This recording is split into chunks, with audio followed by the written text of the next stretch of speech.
Aujourd'hui, on va vous parler de 5 maladies complètement bizarres.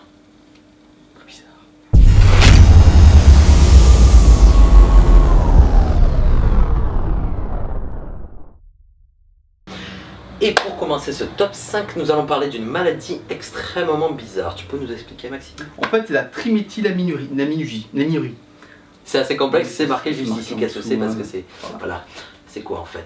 En fait, son second nom, c'est quoi? Parce que oui, c'est le fiche odor. Fiche odor. Parce que fiche, poisson, et odor, odor pour l'odeur. Donc oui, donc du coup, c'est quand ton corps produit des monooxygénases et qu'il n'arrive pas à les annihiler tout seul. Alors qu'est-ce qu'il fait? C'est qu'il les évacue par 3 possibilités. La première, c'est la transpiration, tu pues le poisson.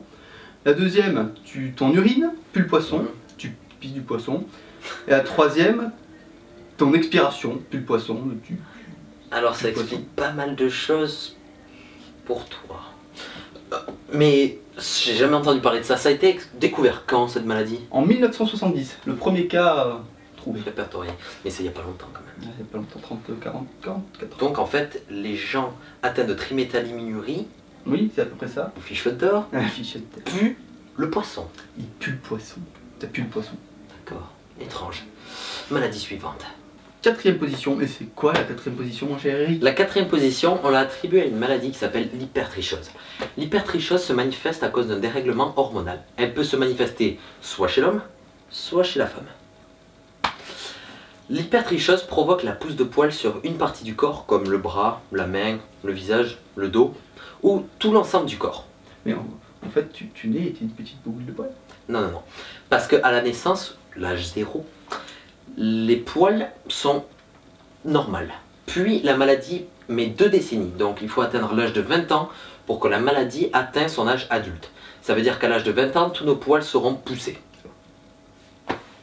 En fait, t'es un loup-garou et tout, c'est trop cool. Non, non, non. Parce que la maladie qui est inspirée du mythe du loup-garou est la lycanthropie clinique. Mais ça, on en parlera dans une autre vidéo. Maladie suivante. Le numéro 3 dans notre top. Ça va être quelle maladie, Maxime? Le syndrome de la main étrangère. C'est quoi ça, le syndrome de la main étrangère? Bah, c'est qu'en fait, t'as ta main, tu sais qu'elle est à toi, t'as toute la sensibilité de tes doigts, de tout, mais tu ne la contrôles pas du tout. Elle fait ce qu'elle veut parfois. Mais comment ça arrive? Enfin... En fait, ça survient après une lésion du cortex préfrontal. Ça se doit après un accident, une chute, tout ça. D'accord. Et mais enfin, qui a pensé à ça? Enfin, qui a trouvé cette maladie quoi? Alors, il s'appelle Kurt Goldstein, un Allemand. C'est un Allemand. Okay. Et en quelle année? C'était en 1908. 1908. Ouais, ben. Ouais, c'est pas mal. Maladie suivante. Numéro 2, dans notre top. Le syndrome de Cotard ou le syndrome du mort-vivant. Bah alors du coup, t'as l'impression d'être en zombie comme dans les films et tout? Non, non, non. Le syndrome de Cotard va provoquer un état délirant à la personne infectée par celui-ci. Dans cet état, la personne va croire qu'il est immortel, damné, ou même que ses organes sont dans un état de putréfaction. Et il va même devenir agressif. Bah alors du coup, il va aller voir les autres gens, bouffer les organes et tout, vu qu'ils sont en putréfaction. Non, non. Ce syndrome provoque de l'agressivité envers la personne elle-même. Ce qui veut dire qu'elle va s'automutiler, va même aller jusqu'à se suicider. Mais c'est qui a découvert ce truc pour la première fois? C'est Jules Cotard, c'était un Français en 1880. Donc ça remonte. Et ce mec est plutôt balèze. Maladie suivante.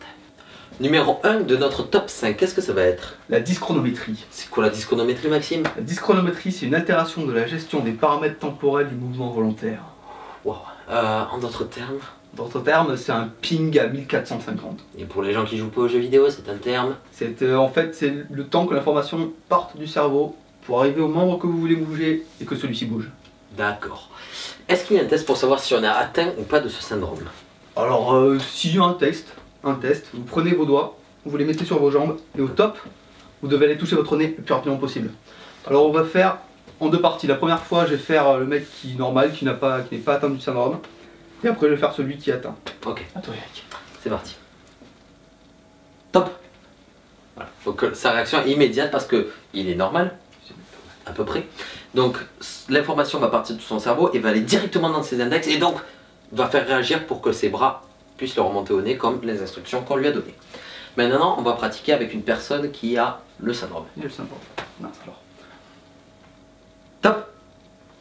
Voilà. Il y a un petit temps de latence, ça veut dire que le cerveau va entendre l'information, mais va mettre 3 ou 4 secondes avant que les bras remontent et touchent son nez. Cette vidéo est maintenant terminée, ça a été notre première top 5 et notre première vidéo sur notre chaîne. J'espère qu'elle vous aura plu. En attendant, à nous, ça vous a fait super plaisir. Vous pouvez vous abonner juste en bas. Ici. Et nous avons un Twitter et un Facebook, vous pouvez le voir dans la description et vous pouvez nous suivre pour toutes les informations. On vous dit à la prochaine, au revoir et amusez-vous.